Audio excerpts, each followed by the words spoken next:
Munshi sir আছে নাকি বাড়িতে? হ্যাঁ কাকু বলুন, কি হয়েছে? এই তো বাবা, বলছি পাড়ার মধ্যে তো ভালো ছেলে হিসেবে তোমাকেই চিনি, তো সেরকম কাউকে বিশ্বাস করতেও পারছি না, পড়ার মতোও কেউ নেই, তাই তোমার কাছে আসলাম।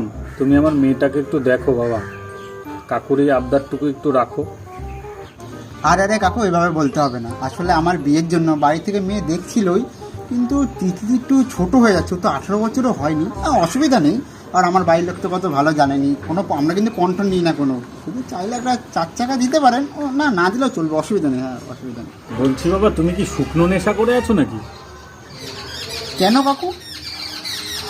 আমি তিতলিকে টিউশনি পড়ানোর কথা বলছিলাম। বেয়াদব ছেলে। कहाँ से आते हैं?